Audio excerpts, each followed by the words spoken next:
Bismillahirrahmanirrahim. Assalamualaikum warahmatullahi wabarakatuh.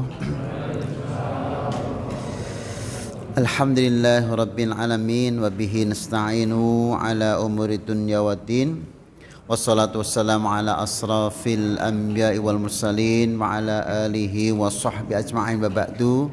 Usikum wa nafsi bitaqwallah faqad fazal muttaqun. Haitsu annahu yaqul ya ayyuhalladzina amanu taqullaha haqqa tuqatih wa la tamutunna illa wa antum muslimun. Wa qala an-nabiyyu sallallahu alaihi wasallam al-muslim man salimal muslimuna min lisanihi wa yadihi wal muhajir man hajara ma nahahu Allahu anhu. Rawahul Bukhari wa Muslim. Bapak Ibu jamaah salatul maghrib, salatul isya yang Allah muliakan, alhamdulillah bi'aunillah, dengan pertolongan Allah subhanahu wa ta'ala, wa biquwwatihi, dan atas anugerah kekuatan yang Allah berikan kepada kita, wa bihidayatihi, dan atas petunjuk yang Allah berikan kepada kita telah bisa menyelesaikan satu di antara sekian kewajiban, yaitu salat maghrib, dan alhamdulillah kita telah melaksanakan afdhaliyatul amal, yaitu dalam bentuk jamaah.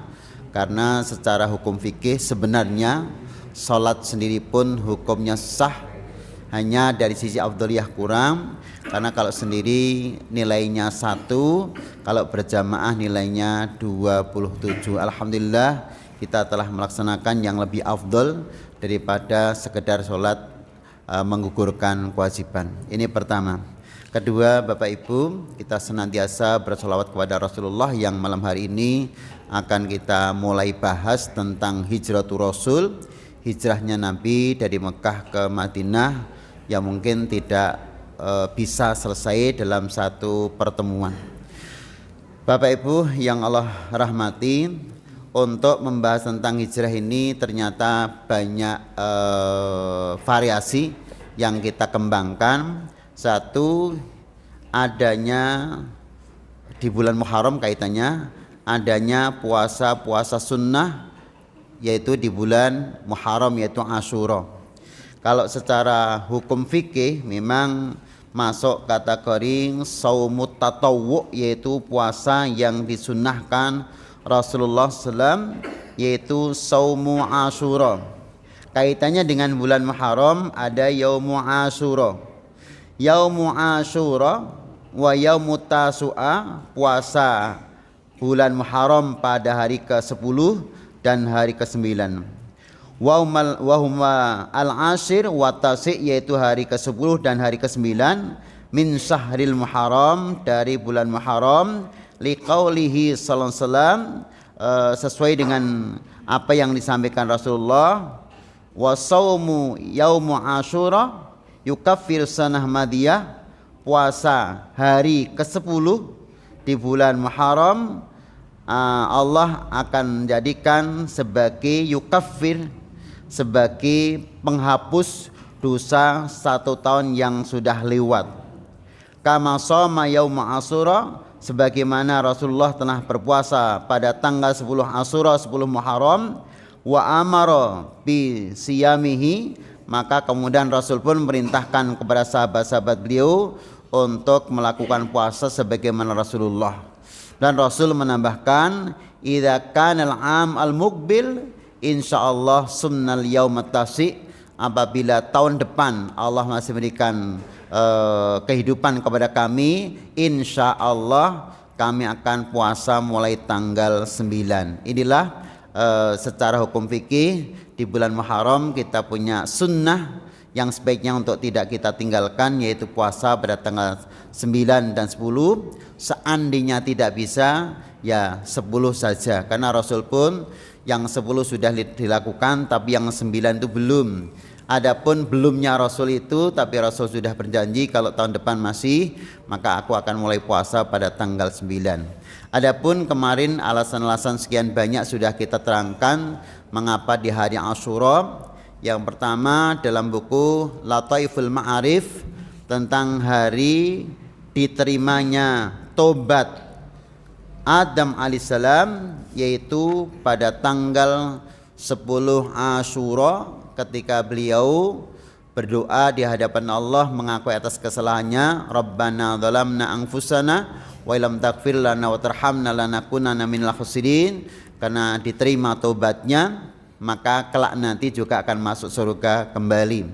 Yang kedua, Nuh alaihissalam selamat dari banjir bandang, turun di daratan juga tanggal 10 Asyura dengan doa beliau di kapal, Rabbi anzilni munzalan mubarakan wa anta khairul munzilin.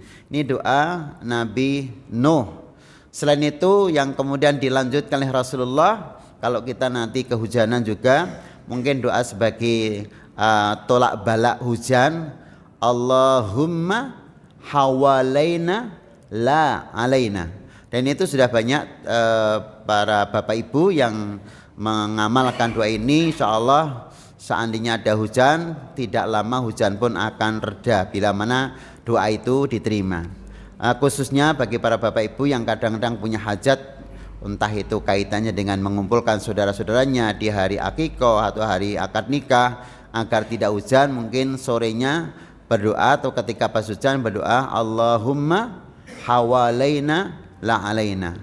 Itu loh ya juga yang dibaca oleh Nabi Nuh, kemudian ditirukan oleh Rasulullah diajarkan kepada umatnya. Kemudian Nabi Musa alaihissalam lepas dari kejaran Fir'aun laknatullah juga di hari ke-10 Asyura. Kemudian beliau berpuasa pada tanggal tersebut sebagai bentuk kesyukuran kepada Allah Subhanahu wa taala. Kemudian masih lagi Nabi Yunus alaihissalam terdampar di pantai dari ikan hiu juga di tanggal 10 Asyura. Kemudian Nabi Ayub alaihissalam sembuh dari penyakitnya juga pada tanggal 10 Asyura. Sementara sebetulnya kalau kita sedang membahas tentang hijratul Rasul, itu tidak terjadi pada bulan Muharram, tetapi berdasarkan kitab yang kami bawa ini Al-Mawahib ala Dunya bil Manhai Al-Muhammadiyah, ini ada beberapa hal yang perlu kami jelaskan mengapa tanggal 1 Muharram ini dijadikan sebagai tonggak tanggal atau tahun baru Hijriyah. Tape kita awali dari depan agar nanti tidak langsung ke tahun tersebut. Bapak Ibu, ketika kita membaca surat Yasin, Yasin wal Qur'anil Hakim innaka laminal mursalin, nanti sampai kepada ayat yang ke-9 kita akan mendapatkan sebuah ayat, wa ja'alna min baini aydihim sadda wa min khalfihim sadda fa'aghshaynahum fahum la yubashirun. Nah, ternyata surat Yasin ayat yang ke-9, dan kami jadikan di hadapan mereka sekat atau dinding, dan di belakang mereka sekat atau dinding, dan kami tutup mata mereka sehingga mereka tidak dapat melihat mereka atau melihat Rasulullah. Itu Rasul baca ketika keluar dari rumah beliau. Jadi beliau keluar dari rumah pada hari Kamis, kemudian nginap, langsung masuk ke gua Thur, kemudian nginap di dua gua Thur selama 3 hari. Itu yang dibaca, sehingga betul-betul dengan kalimat wa ja'alna min baini adihim sadda wa min khalfihim sadda. Adapun kita kadang-kadang dulu ikut-ikutan begini, summum bukmun umyum fahum la yarji'un. Walaupun itu kadang-kadang banyak disalahgunakan ya. Sebagian ngomong untuk nyirep agar orang tidak melihat keluarnya kita, maka surat itu dibaca, summum bukmun umyum fahum la yarji'un. Ada lagi orang ngomong, kalau kamu masuk kampung okeh kiri bacalah kalimat summum bukmun umyum fauliyarjiun, kiri orang jegok. Ya. Kadang begitu nggih. Nah, yang dibaca Rasul itu Yasin ayat 9 sehingga Rasul keluar dari rumah orang-orang tidak tahu, dan ternyata mereka menunggu kapan Rasul keluar sampai mereka tertidur. Jadi istilah ilmu sirap Rasulullah. Kemudian di perjalanan mau gor atau perjalanan ketika masuk Mekah, wa qur rabbi adkhilni mudkhalan sidqi, ini dibaca oleh Rasulullah 80 ini, ya Allah ketika aku keluar ya keluarkanlah aku dalam tempat yang benar, kalau aku masuk ya masukkan aku dalam tempat yang benar. Akhirnya Rasul keluar dari rumah menuju Gua Thur, Rasul keluar dari Gua Thur menuju Mekah, sebuah tempat yang memang benar tidak salah. Tetapi ternyata Rasul tidak cukup hanya berdoa agar bisa masuk Gua Thur atau agar masuk Mekah itu tidak salah, tapi Rasul sudah survei terlebih dahulu. Walaupun survei Rasul tidak langsung oleh Rasulullah sendiri, tapi Rasul telah mengirim Mus'ab bin Umair dan Abdurrahman bin Auf untuk menjajaki seperti apa kota Madinah. Inilah dalam dunia mungkin perdagangan atau yang lain-lainnya sering disebut dengan istilah ya kita harus menguasai medan dulu, atau kita ngerti pasaran dulu apa yang paling ramai hari ini. Jadi ada studi lapangan. Nah, studi lapangan itu penting bagi kita. Ketika layak nanti diteruskan, ketika tidak layak nanti mungkin ganti. Nah, studi kelayakan itu kalau dalam dunia pernikahan namanya nadhor. Sebelum kita memutuskan untuk menikah, kita nadhor dulu. Kita melihat calon suami, melihat calon istri. Kemudian setelah saling melihat, yang kedua diperberikan saling ta'aruf, saling tanya menanya. Tanya apapun boleh ditanyakan hari itu. Maka nadhor melihat, nah wong Jawa namanya nontoni. Yang kedua ta'aruf, mengenal. Ketika sudah cocok baru nanti khidbah, tetembungan. Inilah yang harus kita biasakan, studi lapangan atau nadhor dalam dunia pernikahan, atau survei lapangan sebelum kita menentukan sesuatu, atau dalam istilah-istilah yang lain lah, intinya begitu. Kemudian kharaja Rasulullah awwalu yaumin min Rabiil Awal. Rasulullah keluar pada tanggal 1 Rabiul Awal atau Maulud. Nah, wa qadima bil Madinah isnata asrata lailah min Rabiul Awal, sampai di kota Madinah pada tanggal 12 Rabiul Awal. Sementara Muharram itu kan 2 bulan sebelum Maulud. Jadi Suro, Sofar. Jadi Muharram, Sofar baru Rabiul Awal.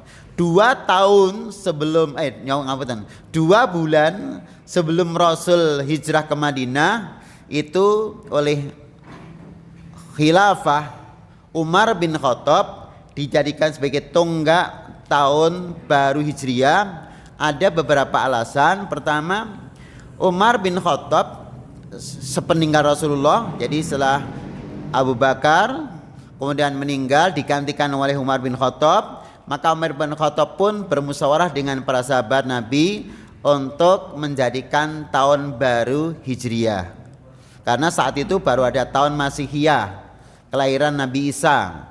Kalau tahun Sanawiyah, tahun Masehi, itu dikaitkan dengan kelahiran Nabi Isa.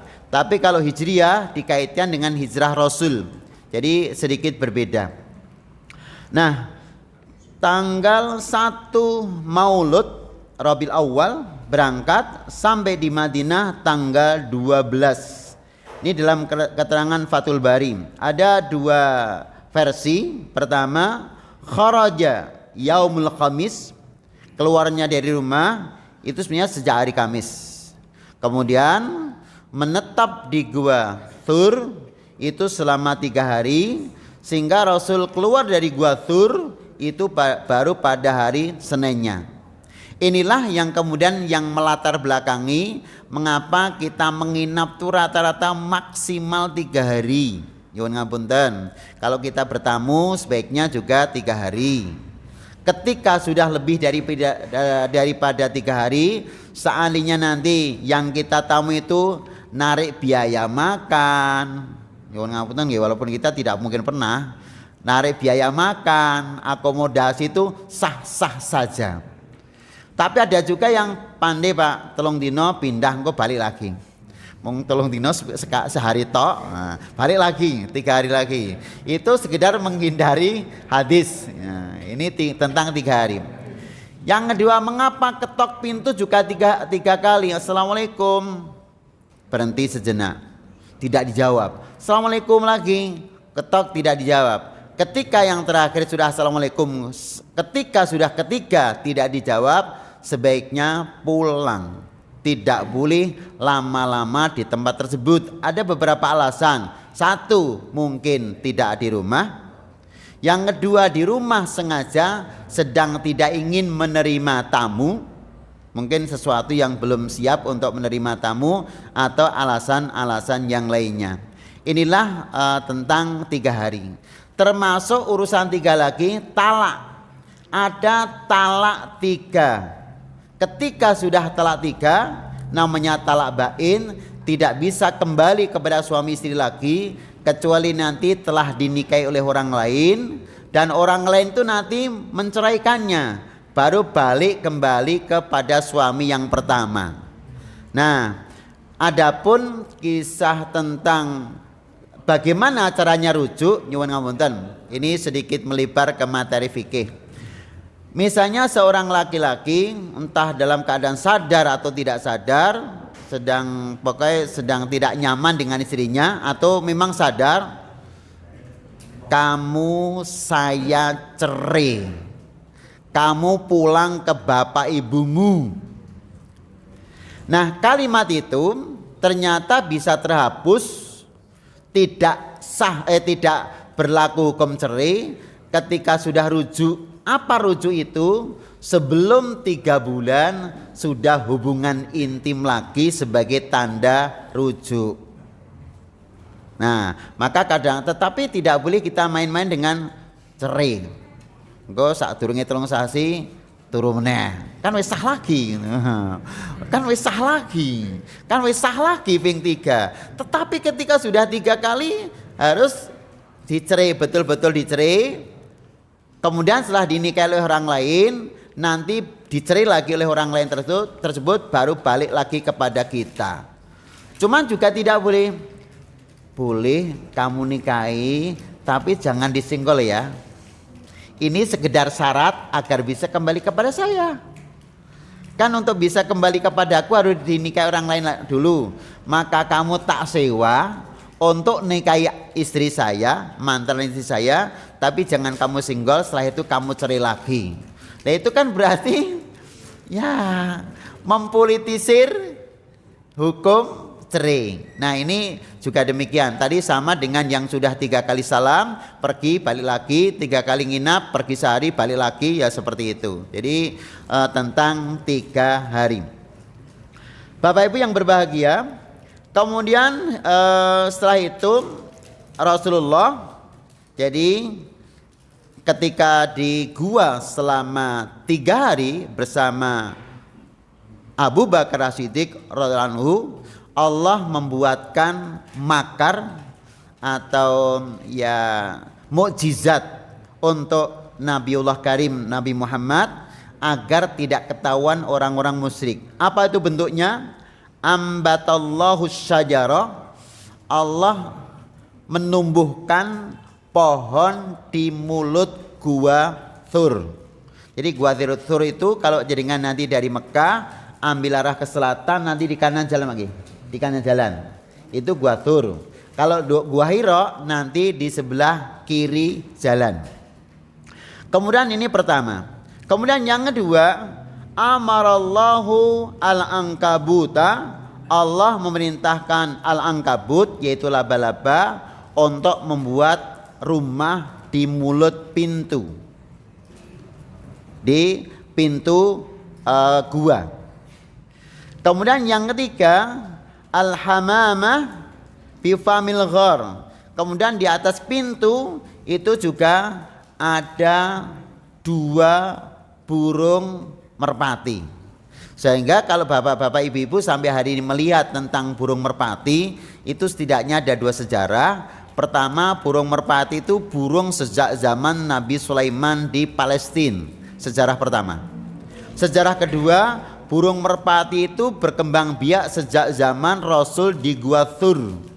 Sehingga sampai hari ini burung merpati di berbagai tempat banyak dan rupanya warnanya semuanya sama Pak Nggih. Kabeh kok megan, kabeh rono sing abang.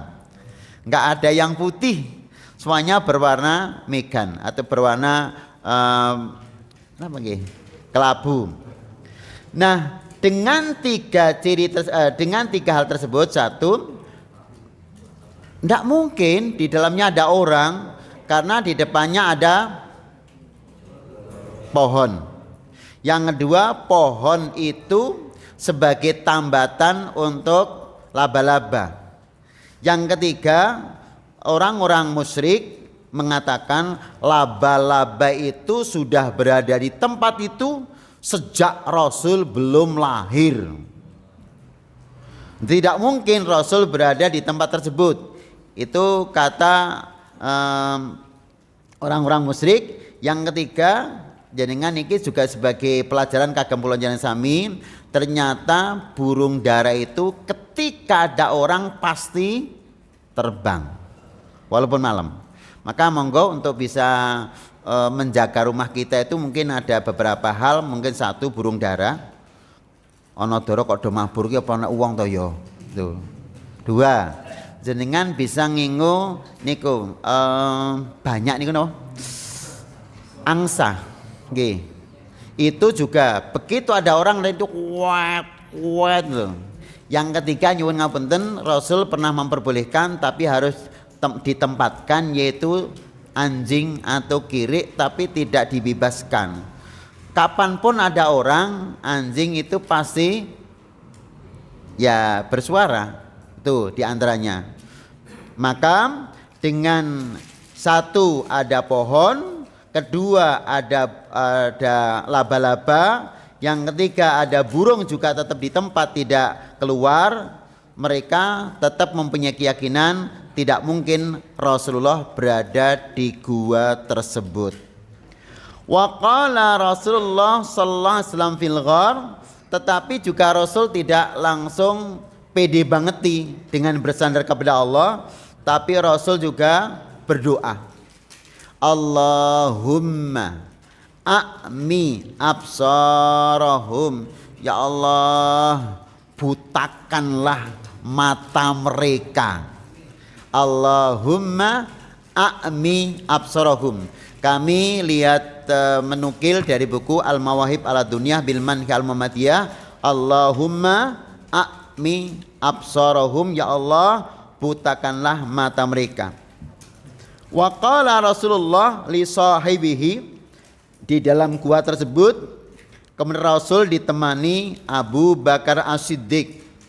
Maka dalam pertemanan tersebut Rasul juga memberikan kabar gembira sekaligus motivasi, sudah ditemani oleh Abu Bakar. Maka Rasul mengatakan kepada Abu Bakar, anta sahibi fil ghar wa anta ma'i fil jannah. Kau telah menemaniku di surga. Kau telah menemaniku di gua Thur, dan engkau kelak nanti akan bersamaku di surga. Ternyata tidak sekedar Rasul mengatakan kau akan jadi temanku di surga, maka di kuburan pun Abu Bakar sudah menemani Rasulullah. Ternyata Umar pun sudah menemani Rasulullah di kuburan, sehingga ketika panjenengan kula nanti berangkat umrah atau haji, mampir di Masjid Nabawi, nanti kita saksikan di sebelah kiri kita ketika kita lewat di Raudhah, itu makam Rasulullah. Maka di situ ada Rasulullah, Abu Bakar dan Umar. Sementara Utsman bin Affan di kuburan Baqi, yang tempatnya di mana kita tidak pernah diberitahu agar tidak terjadi pengkeramatan tempat. Karena ternyata tidak hanya orang Indonesia nggih nyuwun ngapunten, orang yang menjadikan kuburan-kuburan orang soleh itu keramat itu banyak sekali, sehingga kalau kasus tentang kiswah Ka'bah atau kain yang menutupi Ka'bah itu digunting-gunting sampai dibawa ke Kalimantan, kasusnya orang Indonesia nggih. Yang kedua dijadikan sebagai jimat, itu tidak hanya orang kita Pak, ternyata Maroko juga banyak yang seperti itu. Sehingga ketika kuburan Utsman seandainya sampai ada kijingnya, dikasih nama Utsman bin Affan, mungkin gundukan itu akan hilang, akan habis Pak. Diambil sedikit, diambil sedikit, diambil sedikit. Nggak usah sana-sana, apem wonten Klaten mawon. Itu untuk rebutan dan kemudian dijadikan jimat. Jangankan apem Pak, tanggal malam 1 Suro nanti kotorannya Kiai Slamet juga untuk pupuran. Niki sehingga sekali lagi, nah sementara di mana kuburan Ali bin Abi Thalib, kuburan Ali bin Abi Thalib di Irak, tapi juga sampai hari ini orang belum tahu persisnya di mana kuburan Ali bin Abi Thalib. Kita lanjutkan tentang kisah Rasulullah. Qala Rasulullah sallallahu alaihi wasallam di Abi Bakrin, Rasul juga selain berdoa kepada Allah, Allahumma a'mi absarahum, ya Allah butakanlah mata orang-orang musyrik yang mencarinya itu. Dan sambil memberikan hiburan kepada Abu Bakar, anta sahibi fil ghar wa anta ma'i fil jannah, engkau temanku di gua Tur dan engkau kelak akan jadi temanku di surga. Ternyata tidak hanya teman di surga juga, tapi di kuburan pun Rasul sudah menjadi teman Abu Bakar dan Umar. Rasul juga mengatakan, la takhaf wa la tahzan, innallaha ma'ana. Ya Abu Bakar, kamu jangan takut, kamu jangan susah, Allah bersama kita. Karena memang sekali lagi Abu Bakar sangat khawatir sekali terhadap keselamatan Rasulullah. Sehingga Rasulullah ketika berjalan pasti di depannya ada Abu Bakar. Jadi takut kalau nanti terjadi sesuatu, biar yang mati aku saja bukan Rasulullah, biar yang meninggal aku saja bukan Rasulullah, sampai seperti itu. Nah inilah tentang sekilas hijrahnya Nabi dari Mekah ke Madinah. Tetapi di sisi lain kita akan mempelajari hadis juga. Al-muslim man salimal muslimuna min lisanihi wa yadihi, wal muhajir ma nahahullahu anhu. Orang disebut muslim apabila merasa safety, merasa selamat orang muslim yang lainnya, tidak pernah tersakiti dengan lisannya, tidak pernah tersakiti dengan amal perbuatannya, itu dianggap orang muslim yang sejati. Maka kalau ada orang muslim kok masih menyakiti orang lain, itu kemuslimannya tidak sempurna, masih kurang.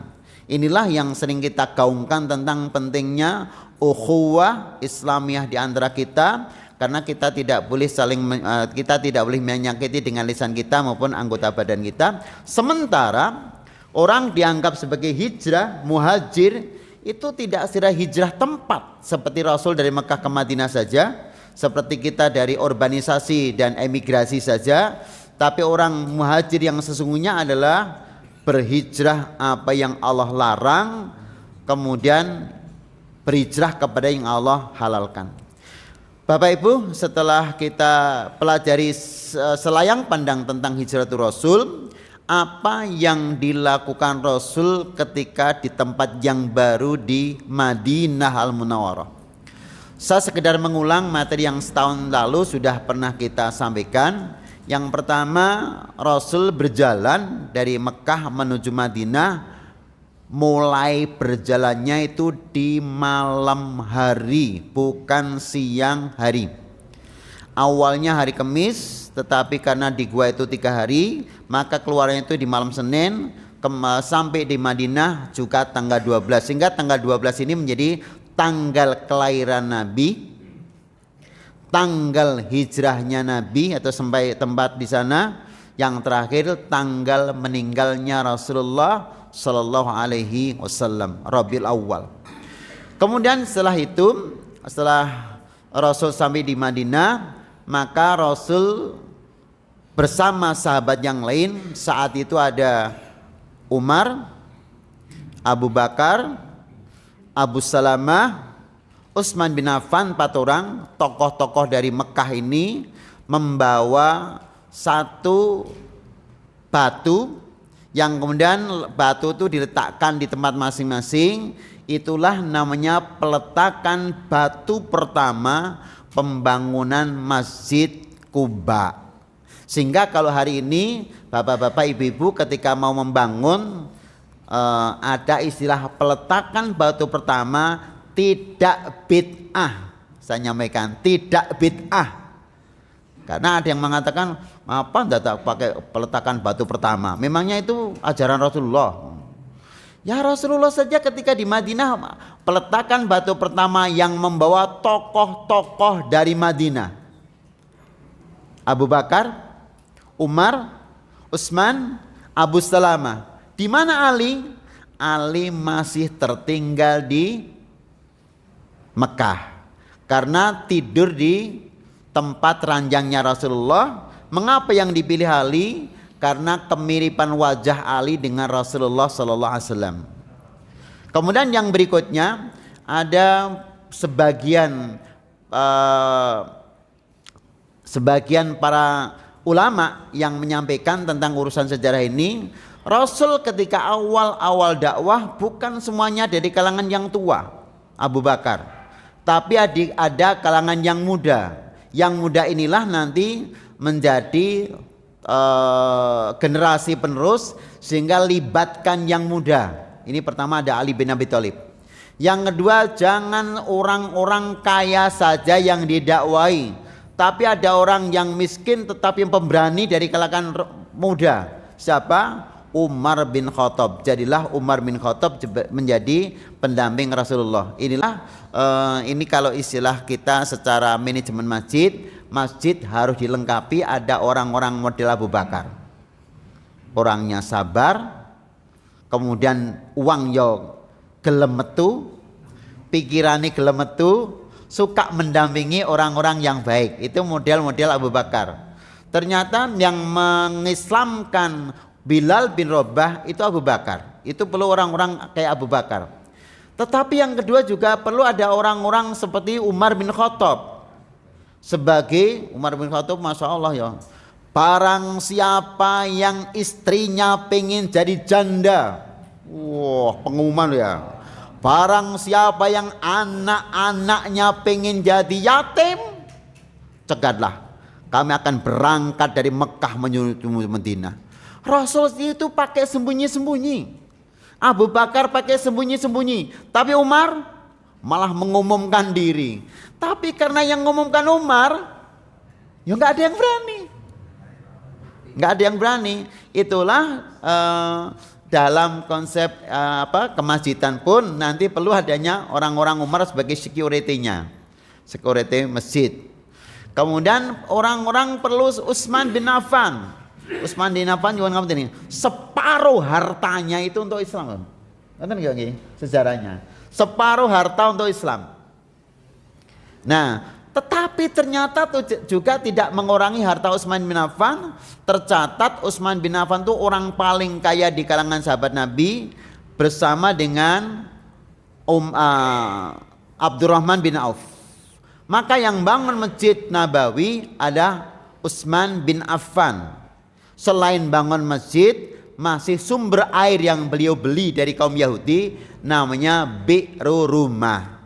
Tetapi juga tidak meninggalkan kalangan remaja, yaitu Ali bin Abi Thalib. Maka luar biasa kalau masjid itu punya orang-orang yang remajanya ada, kemudian yang kaya raya juga siap mendukungnya. Ada bagian tenaganya juga ada, insya Allah nanti masjid itu nanti akan tetap tegak berdiri sebagaimana Masjid Quba dan Masjid Nabawi. Bapak Ibu yang berbahagia, yang pertama perlunya 4 tokoh untuk peletakan batu pertama. Kemudian Rasulullah pindah dari Masjid Quba menuju Masjid Madinah Al-Munawwarah. Ada satu hal untuk ibu-ibu di atas agar tidak ketinggalan. Sebenarnya Aisyah itu sudah dinikahkan oleh Abu Bakar, mendapatkan Rasulullah, tetapi nikah itu sejak di Mekah. Tetapi walaupun nikahnya di Mekah, tapi Rasul belum pernah berhubungan intim dengan Aisyah kecuali Rasul sudah pindah dari Mekah ke Madinah. Dari Mekah ke Madinah. Artinya, nyuwun ngapunten, ini memang untuk orang-orang yang dewasa nggih. Ternyata malam pertama itu tidak usai akad nikah juga boleh. Rata-rata orang mengatakan, kapan malam pertamanya? Malam pertama ya siang nikah nanti malam. Enggak juga. Nah kalau pas tanggal merah ya harus libur. Maka nyuwun ngapunten niki nek kula nggih terlalu ngoyo warung nggih. Mbak, aku pengen nikah jenengan. Tapi aja tanggal 1 lho ya. Aku tanggal 1 pas jatahku. Engko nadak diundur. Ya enggak apa-apa. Rasul itu menikahi Aisyah itu sejak di Mekah, tapi Rasul baru membangun rumah tangga ketika masjid sudah jadi, yaitu di Masjid Nabawi di belakang masjid. Jadi mimbar Nabi, kemudian mimbar Nabi, kemudian ada raudhah, kemudian yang makamnya Rasul itu dulu rumah Aisyah radhiyallahu anha. Itulah yang sering kami sampaikan, memang sebaiknya ketua takmir itu rumahnya jangan jauh dari masjid. Ingkang nate kula aturaken, mosok masjid nang Sangga Langit engko takmire wong Wonogiri.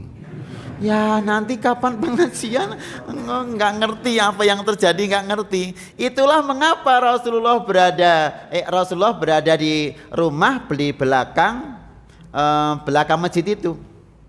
Karena memang ada apapun Rasul menjadi imam. Kemudian Rasul yang mengerti langsung 24 jam, termasuk istri beliau itu Aisyah radhiyallahu anha. Bapak Ibu yang berbahagia, tentang kedekatan antara rumah dinas dengan masjid. Maka sekarang pun sebaiknya mungkin bapak-bapak, ibu-ibu yang punya pekerjaan, sebaiknya setidaknya minimal rumah dinas tidak jauh dari kantor. Kecuali rumah pribadi mungkin sesekali dipakai, tapi ketika pas dinas mestinya di rumah dinas tidak jauh dari kantor. Ini penting bagi kita. Maka walaupun untuk masjid rata-rata hanya sebelah kanan kiri mihrab nggih, rumah dinas ketua takmir atau imam masjid. Tapi seandainya lebih daripada itu bagus, karena di Masjid Nabawi itu di situ ada rumah sakit, di Masjid Nabawi juga ada sekolahan namanya Darus Suffah. Jadi rumah sakit di situ, sekolahnya juga di situ, sehingga bisa saja bukan yayasan punya masjid, tapi masjid itu punya yayasan, kemudian yayasan punya pondok pesantren, yayasan punya sekolah, itu jauh lebih bagus daripada dibalik. Jadi justru masjid dengan ketakmirannya mendirikan yayasan. Nah yayasan itu nanti menaungi pondok pesantren, menaungi sekolah, menaungi rumah sakit. Inilah yang sekarang mungkin banyak berkembang. IPHI, Ikatan Persaudaraan Haji, punya rumah sakit, punya pondok pesantren, punya lembaga pendidikan, bahkan punya LPK. Ini ternyata awal mula pendidikan yang ada di Darus Suffah di Masjid Nabawi seperti itu. Bapak Ibu yang berbahagia, kemudian sekarang peran sebelum Rasul datang ke Madinah Al-Munawwarah itu sudah ada 2 orang tadi, ditambah lagi 1 yang mendampingi Rasul kemana saja, itu Abu Salamah. Nah Abu Salamah, kemudian Abdurrahman bin Auf, kemudian Mus'ab bin Umair, itu telah mempersiapkan orang-orang Madinah sebelum datang Rasulullah. Sehingga selagi ini juga nanti kelak ketika Rasulullah sudah menikahkan Ali dengan Fatimah itu nanti, ketika Rasul mau datang ke rumah Ali bin Abi Thalib, itu kapan mau datang itu sudah ada orang yang memberitahu dulu, sehingga Ali bin Abi Thalib sudah menyiapkan kursinya atau tempat tinggal yang akan diduduki Rasulullah. Fatimah juga sudah menyiapkan makanan berupa roti. Inilah penting niki kagem ibu-ibu juga ugi kagem kula pensami ingkang sampun keluarga, sebaiknya itu memang seandainya bapak ibu belum rawuh atau tamu-tamu yang akan datang ke rumah kita itu belum rawuh, tempat itu sudah kita siapkan terlebih dahulu, bukan tamu datang baru ribut. Dising nyapu, dising gelar kloso, dising lagi nyileh listrik, lampu, di macam-macam. Ternyata Ali bin Abi Thalib dan Fatimah Zahra itu jauh sebelum Rasul datang sudah disiapkan. Kemudian Fatimah dan Fatimah Zahra keluar dari rumahnya menjemput Rasulullah. Kudanya ditalikan, Rasul kemudian dipapak, kemudian kanan kiri sampai ke rumah. Ini ada pelajaran tentang kerumah tanggaan dan kemasyarakatan seperti itu. Mus'ab bin Umair, Abdurrahman bin Auf, Abu Salamah sudah menyiapkan tempat jauh sebelum Nabi datang ke Madinah Al-Munawwarah. Ini penting bagi kita sebagai lagi untuk pelajaran bagi kerumah tanggaan, bagi kemasyarakatan, bagi kemasjidan, tentang bagaimana Rasul datang ke Madinah itu sudah menyiapkan terlebih dahulu, tetapi juga Rasul membawa teman karib namanya Abu Bakar. Oleh sebab itu sebagai bentuk pelajaran yang bisa kita simpulkan malam hari ini, bismillah, kita sudah mulai masuk bulan Muharram. Jangan lupa tanggal 9, 10 kita puasa. Kalau mau sempurna lagi 9, 10, 11. 10, 11 juga boleh. Minimal terakhir tanggal 10 saja juga boleh. Ini pertama, para nabi itu mendapat kemenangan banyak di bulan Muharram. Yang kedua, kula njenengan sami jangan takut punya gawe di bulan Muharram. Nikah ki anak, gawe omah, ngeteki toko, jangan takut di bulan Muharram. Justru bulan Muharram banyak kemenangan-kemenangan Rasulullah atau kemenangan para nabi di bulan Muharram. Ketiga, Rasul pun juga sifat manusianya muncul yang kadang-kadang masih ada rasa takut, maka Rasul pun sering berdoa kepada Allah agar orang-orang musyrik tidak mengetahui perjalanan Rasulullah. Jadi ada unsur manusianya. Kemudian ada teori nyuwun ngapunten niki mungkin teori kagem panjenengan kula. Sebetulnya Madinah itu posisi di utara Mekah, tetapi Rasul itu berjalannya ke selatan dulu ke Gua Thur. Itu ternyata juga mempunyai nilai strategis mengenai panjenengan tindakan, jangan lewatnya situ terus, kadang ganti jalan. Mau ke Solo ngidul sik ben dikira nang Sukoharjo, ternyata wonge gur nang luwes lor kuwi tok. Itu ternyata untuk security rumah tangga kita penting. Yang kedua, sekarang ada teori ketika pergi justru TV dinyalakan ben dikira yang jerone enek wonge, kan ngoten nggih. Ternyata gitu-gitu tuh bagian daripada strategis agar rumah kita itu aman. Begitu. Ini strategi Rasulullah. Ketika Rasul berangkat ke Madinah, tapi Rasul ke selatan terlebih dahulu, memberikan kesan bahwa Nabi tidak berangkat ke Madinah. Ternyata yang dituju Rasul ada ke Madinah Al-Munawwarah. Mekaten, semoga dengan apa yang kita sampaikan ini bermanfaat secara ilmu tentang urusan kemasjidan, urusan rumah tanggaan, urusan kemasyarakatan, juga bagaimana mempersiapkan bapak ibu kita sebelum bapak ibu kita datang ke rumah kita. Semoga manfaat bagi kita bersama. Mari kini pun kagem para putra, bapak ibu rawuh itu ya di enak-enak ke tenan nggih. Niki penting kagem panjenengan kula. Mekaten subhanaka Allahumma bihamdika asyhadu an la ilaha illa anta astaghfiruka wa atubu ilaik. Assalamualaikum warahmatullahi wabarakatuh.